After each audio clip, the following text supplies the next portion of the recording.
و تأمینات قوه‌های مسلح با لوازمات ضروری تدبیرهای سریع می‌اندیشد.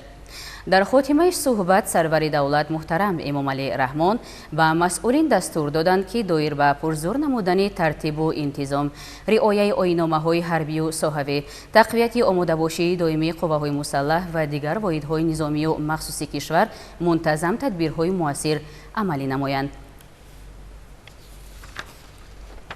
فرمان پرزیدنت جمهوری تاجیکستان درباره آزاد نمودن خدمتیان حربی گواردیای ملی جمهوری تاجیکستان. مطابق ماده 69 کنستیتوسیای جمهوری تاجیکستان فرمان می‌دهم پالکوونیک گواردیا رحیمزاده عالم شیرین از وظیفه سردار مرکز تیاری کادرهای گواردیای ملی جمهوری تاجیکستان، پالکوونیک گواردیا نبیزاده فیض‌الله شادیمت از وظیفه کماندیر بریگاد یکم مخصوصی زودعملی گواردیای ملی جمهوری تاجیکستان، پالکوونیک گواردیا اودینازاده عبدالسلام محمدالله از وظیفه کماندیر بریگاد دوم مخصوصی زودعملی گواردیای ملی جمهوری تاجیکستان، پالکوونیک گواردیا محمدعلیزاده حسن عباد از وظیفه کماندیر بریگاد مخصوصی کامندانتی گواردیای ملی جمهوری تاجیکستان با سبب به کار دیگر گذاشتن آزاد کرده شوند. پرزیدنت جمهوری تاجیکستان امامعلی رحمان شهر دوشنبه 30 ایولی سال 2026. فرمان پرزیدنت جمهوری تاجیکستان درباره تعیین نمودن خدمتیان حربی گواردیای ملی جمهوری تاجیکستان. مطابق ماده 69 کنستیتوسیای جمهوری تاجیکستان فرمان می‌دهم پالکوونیک گواردیا سعدالله‌زاده فتح‌الدین رجبعلی سردار مرکز تیاری کادرهای گواردیای ملی جمهوری تاجیکستان، پالکوونیک گواردیا اودینازاده عبدالسلام محمدالله کماندیر بریگاد یکم مخصوصی زودعملی گواردیای ملی جمهوری تاجیکستان، پالکوونیک گواردیا کمالزاده نصرتالله عبدالله کماندیر بریگاد دوم مخصوصی زودعملی گواردیای ملی جمهوری تاجیکستان تعیین کرده شوند. پرزیدنت جمهوری تاجیکستان امامعلی رحمان شهر دوشنبه 30 ایولی سال 2026. قرار حکومت جمهوری تاجیکستان از 30 ایولی سال 2026 درباره معاون وزیر صنعت و تکنولوژی‌های نو جمهوری تاجیکستان تعیین نمودن کمالزاده. حکومت جمهوری تاجیکستان قرار می‌کند کمالزاده یوسف عالم معاون وزیر صنعت و تکنولوژی‌های نو جمهوری تاجیکستان تعیین کرده شود. رئیس حکومت جمهوری تاجیکستان امامعلی رحمان. قرار حکومت جمهوری تاجیکستان از 30 ایولی سال 2026 درباره معاون رئیس کمیته بخطری عضوقواری نزد حکومت جمهوری تاجیکستان تعیین نمودن عبدالرازق زاده. حکومت جمهوری تاجیکستان قرار می‌کند عبدالرازق زاده لطف‌الله دولت معاون رئیس کمیته بخطری عضوقواری نزد حکومت جمهوری تاجیکستان تعیین کرده شود. رئیس حکومت جمهوری تاجیکستان امامعلی رحمان. قرار حکومت جمهوری تاجیکستان از 30 ایولی سال 2026 درباره از وظیفه معاون یکم سردار خدمات اجرایی نزد حکومت جمهوری تاجیکستان آزاد نمودن سفرزاده. حکومت جمهوری تاجیکستان قرار می‌کند سفرزاده عبدالرحیم قربانعلی با سبب به کار دیگر گذاشتن از وظیفه معاون یکم سردار خدمات اجرایی نزد حکومت جمهوری تاجیکستان آزاد کرده شود. رئیس حکومت جمهوری تاجیکستان امامعلی رحمان. قرار حکومت جمهوری تاجیکستان از 30 ایولی سال 2026 درباره معاون یکم سردار خدمات اجرایی نزد حکومت جمهوری تاجیکستان تعیین نمودن قاسم زاده. حکومت جمهوری تاجیکستان قرار می‌کند قاسم زاده سهراب معاون یکم سردار خدمات اجرایی نزد حکومت جمهوری تاجیکستان تعیین کرده شود. رئیس حکومت جمهوری تاجیکستان امامعلی رحمان. قرار حکومت جمهوری تاجیکستان از 30 ایولی سال 2026 درباره معاون سردار خدمات اجرایی نزد حکومت جمهوری تاجیکستان تعیین نمودن میرزا خانزاده.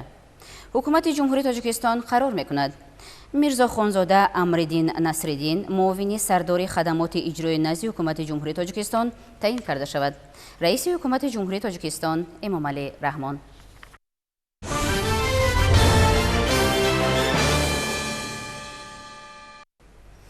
امروز پرزیدنت جمهوری تاجیکستان پیشوای ملت محترم امامعلی رحمان برای اشتراک در واخوری غیررسمی مشورت سران دولت‌های آسیای مرکزی و آذربایجان به شهر چولپان اتای جمهوری قرقیزستان سفر کردند. در فرودگاه بین المللی دوشنبه پرزیدنت جمهوری تاجیکستان محترم امامعلی رحمان را رئیس مجلس ملی مجلس عالی جمهوری تاجیکستان، رئیس مجلس نمایندگان مجلس عالی جمهوری تاجیکستان، سروزیر جمهوری تاجیکستان، معاون یکم رهبر دستگاه اجرایی پرزیدنت جمهوری تاجیکستان و دیگر شخصان رسمی گسیل نمودند. در این سفر پرزیدنت جمهوری تاجیکستان محترم امامعلی رحمان را یاردمچی پرزیدنت جمهوری تاجیکستان اوید به مسئله‌های رابطه‌های خارجی و دیگر شخصان رسمی همراهی می‌کنند. امروز پرزیدنت جمهوری تاجیکستان پیشوای ملت محترم امامعلی رحمان برای اشتراک در واخوری غیررسمی مشورت سران دولت‌های آسیای مرکزی و آذربایجان وارد شهر چولپان اتای جمهوری قرقیزستان شدند. 3 ایول پرزیدنت جمهوری تاجیکستان پیشوای ملت محترم امامعلی رحمان برای اشتراک در واخوری غیررسمی مشورتی سران دولت‌های آسیای مرکزی و آذربایجان وارد شهر چولپان اتای جمهوری قرقیزستان شدند. در فرودگاه بین المللی استکول پرزیدنت جمهوری تاجیکستان محترم امامعلی رحمان را رئیس دیوان وزیران رهبر مأموریت پرزیدنت قرقیزستان عادیلبک کاسیمالیف و دیگر نمایندگان والامقام گرم و صمیمی استقبال گرفتند. با افتخار مهمان عالی قدر میدان فرودگاه با پرچم‌های دولتی آرای یافته قراول فخری صف آراسته بود.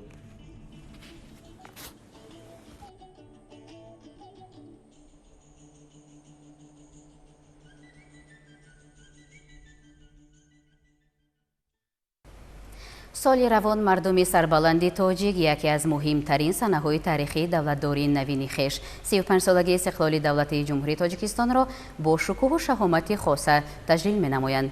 با افتخار این جشن مقدس ملی در برابر برگزاری همایش‌های سیاسی و فرهنگی و معرفتی، اینچنین برگزاری پرادهای حربی به نقشه گرفته شده است. با مقصد در سطح بلند برگزار نمودن این چهاربینی سطح بلند نظامی، تمرین‌های مشترک هیئت شخصی جزء تامی وزارت مدافع جمهوری تاجیکستان آغاز گردیدند. گزارش مفصل همکسبان ما از ریاست اطلاعات و رابطه با جامعه وزارت مدافع تهیه گردیده است. در پرتو دستور و سپارش‌های پیشوای ملت، پرزیدنت جمهوری تاجیکستان، سرفرمانده عالی قواهای مسلح گنرال ارتش محترم امامعلی رحمان در تمام گوشه و کنار مملکت کارهای سازندگی و آبادانی و آمادگی‌ها جهت در سطح بلند سیاسی و تشکیلی تجلیل نمودن 35 سالگی استقلال دولتی جمهوری تاجیکستان با مرام ادامه دارند. در برابر دیگر ساختارهای دولتی، هیئت شخصی قواهای مسلح جمهوری تاجیکستان نیز با حس بلند مسئولیت برای استقبال شایسته این جشن مقدس ملی آمادگی می‌بینند. یکی از مهمترین چهاربینی‌هایی که به مناسبت 35 سالگی استقلال دولتی برگزار می‌شود، این پراد حربی میباشد. عین زمان در قسم‌های حربی و میدان‌های تمرینی مشق و آموزش‌های دسته‌جمعانه خدمتچیان حربی با رعایت طلبات انتظام حربی و آمادگی بلند کسبی ادامه دارند. هر یک قدم، هر یک صف و هر یک حرکت نظامیان محصول تمرین‌های پیوسته بوده از سطح آمادگی، مسئولیت شناسی و صداقت آنها به خدمت وطن شهادت می‌دهد.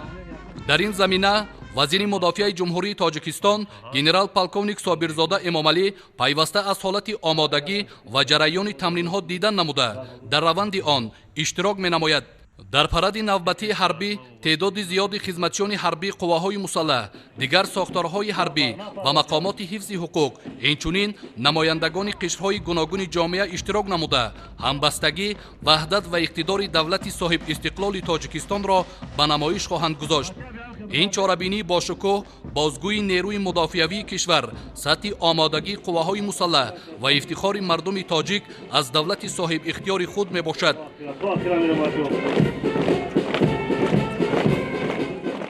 در تمام قواهای مسلح و ساختارهای قدرتی با فرمایش وزیر مدافع جمهوری تاجیکستان تمرین‌ها برای گذشت پراد حربی در میدان استقلال بخشیده به 35 سالگی استقلالت دولتی جمهوری تاجیکستان رفته ایستاده‌اند.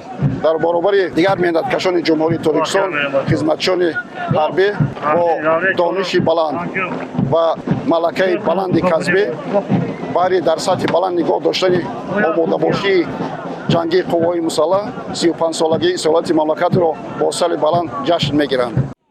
ضمن ملاقات راهبریت وزارت با هیئت اشتراکچیان تمرین‌ها تاکید گردید که امروز باید خدمتچیان حربی با درک مسئولیت بلند و صداقت به سوگند نظامی تمام کوشش و مهارت خود را بهر آمادگی شایسته به این رویداد مهم سیاسی سفربر نمایند.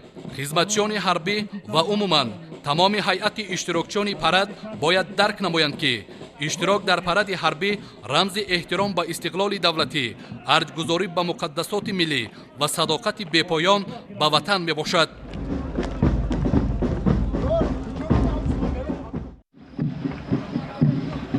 گذشت نظامی یا خود پرد حربی یکی از مراسم‌های مهم دولتی به حساب رفته، آن رمز قدرت، ترتیبات و آمادگی قواهای مسلح هر یک دولت به شمار می رود. این گونه چاره‌بینی عادتاً به افتخار جشن‌های ملی یا دیگر صنایع مهم تاریخی دایر کرده می شود. سال روان مردم سربلند تاجیکستان یکی از جشن‌های مهم 35مین سالگرد استقلالیت دولتی را تجلیل خواهند کرد. در برابر برگزاری چاره‌بینی‌های گوناگون فرهنگی و ورزشی و افتتاح بنا و انشاءات جشنی، همزمان برگزاری پرد حربی در پایتخت کشور و مرکزهای مأموری تمام شهر و ناحیه‌های مملکت به نقشه گرفته شده است. این زمان در جایهای مقرر گردیده آمادگی‌ها جهت برگزاری این چاره‌بینی حربی سیاسی با مرام جریان دارد. در پایگاه قواهای حربی هوایی و مدافع ضد هوایی تمرین‌ها بخشیده به استقلالت دولتی جمهوری تاجیکستان با یک مرام با یک روحیه بلند ادامه دارد. تامینات ولایت قانون، رعایت حتمی آن، بلند برداشتن انتظام حربی که این وظیفه اولین درجه ما خدمتچیان حربی به شمار می رود، ما را وادار می سازد با نشان دادن انتظام خوب و نمونوی خود 35 سالگی استقلالت دولتی جمهوری تاجیکستان را پیش از همه با انتظام خوب و نمونوی صادق بودن به سرور دولت و وطن و مادر استقبال نماییم. ما گروه ایجادی از رفت تمرین‌های خدمتچیان حربی در پایگاه ریاسی قوه‌های حربی هوایی و مدافع ضد هوایی وزارت مدافع و پولک کماندانتی استاد گنرالی قوه‌های مسلح بازدید نمودیم. خدمتچیان حربی با روحیه بلند و غرور افتخاری وطن دوستانه در این تمرین‌ها شرکت ورزیده آمادگی همیشگی خود را بهر تحکیم استقلالیت در عمل تطبیق نمودند. مسئولین وابسته گردیده حالت قدمزنی هر یک شرکت کننده را زیر نظارت گرفته جهت بخطا و مطابق به مقررات آیین‌نامه سفارای قوای مسلح گذراندن پرده حربی مصلحت‌های مشخص دادند. در جریان تمرین‌ها ذکر کرده شد که احساس بلند مسئولیت و آمادگی مهمی هر یک نظامی در صف بوده باعث به آن می‌گردد که پرده حربی مذکور در سطح بلند برگزار گردد.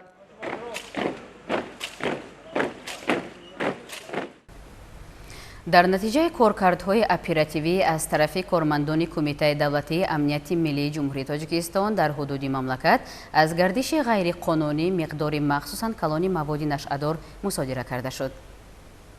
جمهوری تاجیکستان با درک واقعی خطر گلوبالی گردش غیرقانونی مواد مخدر سالهای طولانی تلاش‌های خود را برای مبارزه با این ظاهرات خطربار روانه کرده است. از این رو مبارزه بر ضد قاچاق و معاملات مواد مخدر کار دستجمعانه تمام مقامات دولتی و جامعه شهروندی به حساب می‌رود. ضمن راه‌اندازی تدبیرهای اپراتیوی جستجوی کارمندان کمیته دولتی امنیت ملی جمهوری تاجیکستان حالت قاچاق واسطه نشئه‌دار از طرف اعضای گروه متشکل جنایتی فراملی آشکار و پیشگیری شد.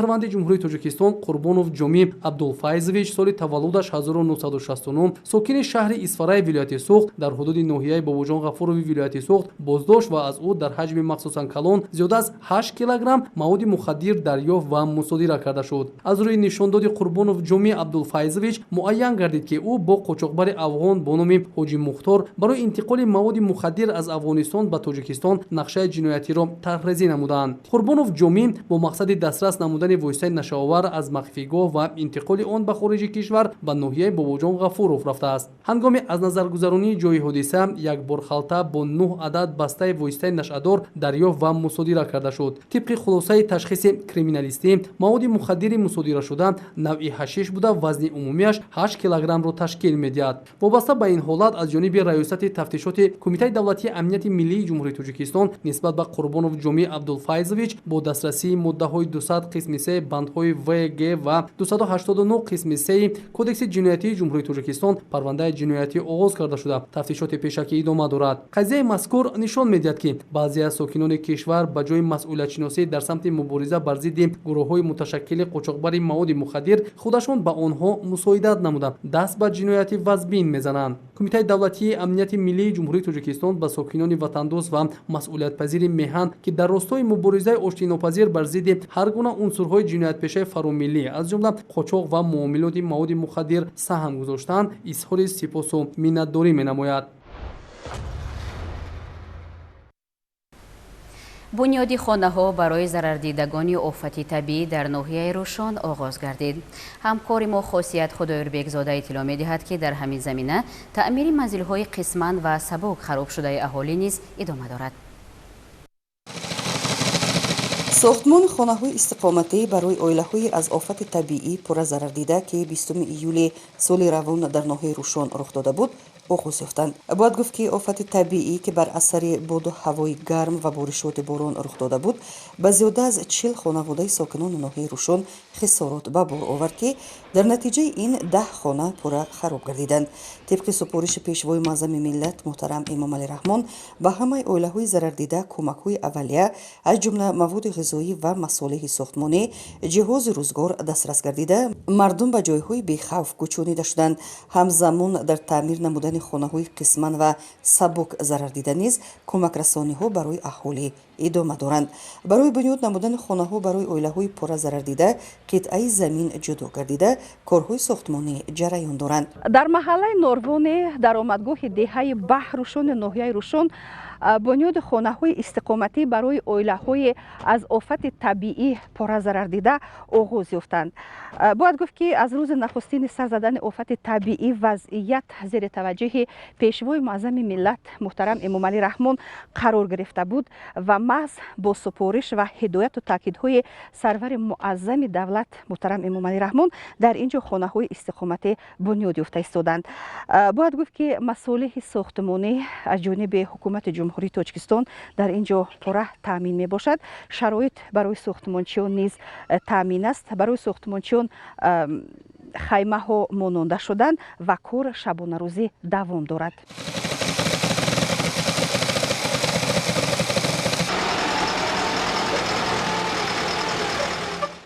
муовини раиси вилояти мухтори Кӯҳистони Бадахшон Ҳабибулло Амирбекзода қайд намуд ки айни замон нақшаҳои таъмин намудани ин мавзеъ аз оби нӯшокӣ, нерӯи барқ, шабакаи равшанкунонӣ, мунфаршгардонии роҳи маҳаллӣ то майдони сохтмон, бунёди кӯпруки иловагӣ, шабакаи коризи обпарто, хӯрамгардонии маҳалли сохтмон ва дигар корҳои иловагӣ таҳия карда шуданд ва амалӣ мегарданд. иттилоъ дода шуд ки вобаста ба сохтмони хонаҳои истиқоматӣ ва дигар кӯмакҳо барои зарардидагони офати табиӣ ситоди вилоятӣ таҳти роҳбарии раиси вилоят таъсис ёфта ҳамарӯза дар он вобаста ба бунёди хонаҳо ва вазъият ҳисобот пешниҳод ва таҳлил карда мешавад. ҳифзи ҳуқуқу манфиатҳои кӯдакон, дастгирии оилаҳои ниёзманд ва фароҳам овардани дастрасии баробар ба хизматрасониҳои иҷтимоӣ аз меъёрҳои муҳими рушди ҷомеа ба ҳисоб мераванд. самараноки чунин низом аз омодагии касбии кормандони иҷтимоӣ, ҳамоҳангии сохторҳои давлатӣ ва истифодаи таҷрибаи пешрафта вобаста мебошад. дар ҷумҳурии Тоҷикистон рушди чунин низом дар солҳои соҳиб истиқлолӣ ба самти муҳими сиёсати иҷтимоӣ табдил ёфта, дар ин самт дастовардҳои назаррас ба миён омадааст.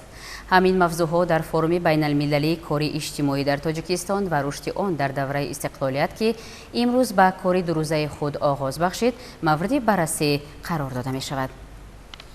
дар шаҳри душанбе форуми байналмилалӣ дар мавзӯи кори иҷтимоӣ дар тоҷикистон ва рушди он дар давраи истиқлолият ба кори худ оғоз кард. форуми мазкур бо ташаббуси ҳукумати ҷумҳурии тоҷикистон тавассути вазорати тандурустӣ ва ҳифзи иҷтимоии аҳолӣ ва бо дастгирии хазинаи кӯдакони созмони милали муттаҳид дар тоҷикистон юнисеф баргузор шуда ба баррасии равандҳои рушди кори иҷтимоӣ, таҳкими иқтидори касбии кормандони соҳа ва такмили хизматрасониҳои иҷтимоӣ равона шудааст. дар расми ифтитоҳи ҳамоиш муовини сарвазири ҷумҳурии тоҷикистон дилраво мансурӣ, роҳбарияти вазорати тандурустӣ ва ҳифзи иҷтимоии аҳолӣ, намояндагони мақомоти марбутаи давлатӣ, созмонҳои байналмилалӣ, шарикони рушд, муассисаҳои илмӣ, ташкилоти ҷомеаи шаҳрвандӣ ва муассисаҳои академӣ аз давлатҳои Тоҷикистон, Русия, Қазоқистон, Қирғизистон, Туркманистон, Ӯзбекистон, Австрия, Ҷумҳурии Исломии Эрон ва Ҷопон иштирок намуданд. иштироки доираи васеъи намояндагон аз давлатҳо ва шарикони рушд дар ин ҳамоиш имкон медиҳад ки масъалаҳои соҳаи кори иҷтимоӣ аз мавқеи таҷрибаи миллӣ ва равишҳои байналмилалӣ баррасӣ гарданд. дар солҳои соҳиби истиқлолӣ дар Тоҷикистон барои такмили низоми ҳифзи иҷтимоӣ, рушди хизматрасониҳои иҷтимоӣ ва омодасозии кадрҳои соҳавӣ тадбирҳои мушаххас амалӣ гардида. дар ин раванд ҳамкории мақомоти давлатӣ бо созмонҳои байналмилалӣ ва шарикони рушд яке аз самтҳои муҳими фаъолияти соҳа маҳсуб меёбад. таъкид гардид ки кормандони иҷтимоӣ дар низоми муосири ҳифзи иҷтимоӣ нақши миёнрави касбӣ байни шаҳрванд ва хизматрасониҳои давлатро доранд.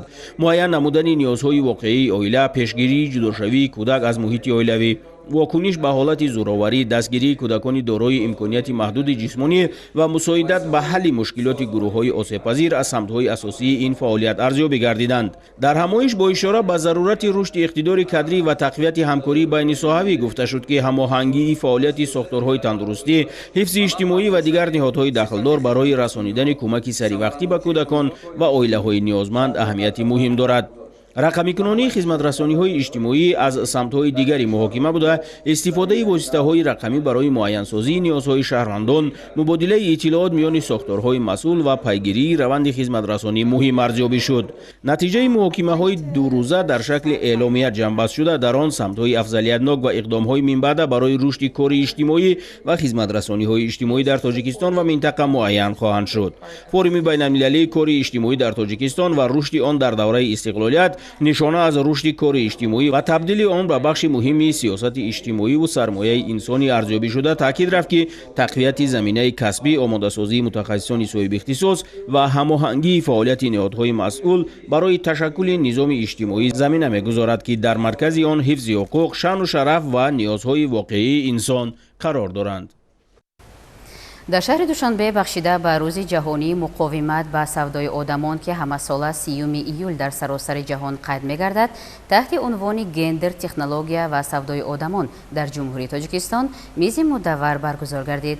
дар кори ҳамоиш намояндагони мақомоти давлатӣ, ҳифзи ҳуқуқ, сохторҳои судӣ, созмонҳои байналмилалӣ, муассисаҳои илмӣ, ташкилоти ҷамъиятӣ, инчунин коршиносону мутахассисони соҳаи ҳифзи ҳуқуқи инсон иштирок намуданд. зимни чорабинии иштирокчиён масъалаҳои вобаста ба тамоюли нави савдои одамон дар шароити рушди босуръати технологияҳои рақамӣ, истифодаи шабакаҳои иҷтимоӣ ва платформаҳои интернетӣ аз ҷониби гурӯҳҳои ҷинояткор барои ҷалб ва истисмори қурбониён, инчунин роҳҳои пешгирии ин ҷиноятро мавриди баррасӣ қарор доданд. қайд гардид ки пешрафти технологияҳои иттилоотиву коммуникатсионӣ дар баробари фароҳам овардани имкониятҳои нав барои рушди ҷомеа метавонад аз ҷониби ҷинояткорон низ барои фиреб, ҷалб ва истисмори шаҳрвандон истифода шавад. аз ин рӯ баланд бардоштани маърифати рақамии аҳолӣ, махсусан ҷавонон ва занон, тақвияти чораҳои иттилоотиву фаҳмондадиҳӣ ва рушди малакаҳои истифодаи бехатари фазои интернет аз вазифаҳои муҳими сохторҳои дахлдор ба шумор меравад. бояд тазаккур дод ки ҷиҳати пешгирии ҳамин савдои одамон дар вазорат як қатор корҳо ба анҷом расонда мешаванд. аз он ҷумла вазорат тибқи вазифаҳои низомномаи худ ҳамасола квотаҳои президентиро барои донишҷӯён, аз он ҷумла барои духтарон, занон аз минтақаҳои дурдаст ва дигар шаҳрвандиҳо таҳия мекунад ки бо супоришҳои дахдори ҳукумати ҷумҳурии Тоҷикистон қабул шуда мавриди амал қарор мегиранд. дар ин ҳамоиш ба масъалаҳои ҳифзи ҳуқуқ ва манфиатҳои қурбониёни савдои одамон, такмили механизмҳои муайянсозӣ, расонидани кӯмаки ҳуқуқӣ, равонӣ ва иҷтимоӣ, инчунин таҳкими ҳамоҳангсозии фаъолияти мақомоти давлатӣ ва ташкилотҳои ҷамъиятӣ таваҷҷӯҳи махсус зоҳир карда шуд. این همایش برای تحکیم همکاری نهادهای دولتی و شریکان رشد در سمت مقاومت با سودای آدمان اهمیت مهم دارد. مبادله تجربه و بررسی مشکلات موجوده امکان می‌دهد که چاره‌های مؤثرتر برای پیشگیری سودای آدمان و حفظ قربانیان عملی کرده شوند. ҳадафи ин вохӯрӣ на танҳо муҳокимаи масъалаҳо ва мавзӯъҳои мубрами рӯз аст, балки баррасии роҳҳои рушди инсон ва ташаккули шахсияти комил низ мебошад. умедворем ки натиҷаи ин нишаст барои ҳамаи иштирокчиён судманд буда ба пешрафти ҷомеа ва рушди шахсият мусоидат хоҳанд кард. اشتراکچیان تاکید نمودند که مقاومت مؤثر با سودای آدمان تنها در صورت همکاری زیچ مقامات دولتی، مقامات حفظ حقوق، سازمان‌های بین‌المللی، واسطه‌های اخباری عامه و جامعه شهروندی امکان پذیر میباشد. همزمان ضرورت گسترش معرکه‌های اطلاعاتی، تکمیل زمینه حقوقی و استفاده تکنولوژی‌های معاصر برای آشکار و پیشگیری جنایت‌های مربوط به سودای آدمان مهم ارزیابی گردید. در ولایت سوغد تاجیکستان نیروگاه برق آفتابی با اقتدار عمومی 200 مگاوات بنیاد می‌گردد. این و دیگر مسائل تحکیم همکاری در شهر دوشنبه ضمن ملاقات رهبریت وزارت انرژتیکا و ذخیره‌های آبی جمهوری تاجیکستان با نایب پرزیدنت شرکت چینا انرژی اوورسیز اینوستمنت کمپانی LTD لیا هونگ بررسی گردیدند. مصاحبان در ملاقات مسائل‌های مربوط به رشد همکاری در ساحه انرژتیکا از جمله بنیاد نیروگاه برق آفتابی با اقتدار عمومی 200 مگاوات در ولایت سوغد را بررسی نمودند.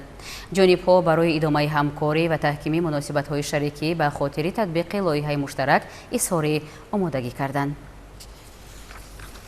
از بنبست کمونیکاسیونی رها نمودن کشور یکی از استراتژی‌های مهم جمهوری تاجیکستان به شمار می‌رود که از اولین روزهای دوران صاحب استقلالی تطبیق آن موفقانه جریان دارد. بخصوص در قلمرو ولایت مختار کوهستان بدخشان که شاهراه بین‌المللی دوشنبه کلوب درواز خاروغ مرغاب کلبه از حدود آن می‌گذرد، مرحله به مرحله تجدید گردیده ایستاده است. شرح بیشتر در این باره. қитъаи рӯҳи қалъаи хумб то даромадгоҳи ноҳияи рӯшон яке аз қисматҳои душворгузари шоҳроҳи байналмилалии душанбеи кулуб дар возхоруғ мурғобкулма ба шумор мерафт. баъди таҷдид ва навсозии ин қисмати роҳ он аз ду хатти ҳаракат иборат буда паҳноияш 12 метрро ташкил дода, паҳноии қисмати мошингардаш 7 метр мебошад. ҳанӯз чанд сол қабл роҳи душанбеи хоруғ яке аз роҳҳои мушкилгузари ҷумҳурии Тоҷикистон ба ҳисоб мерафт.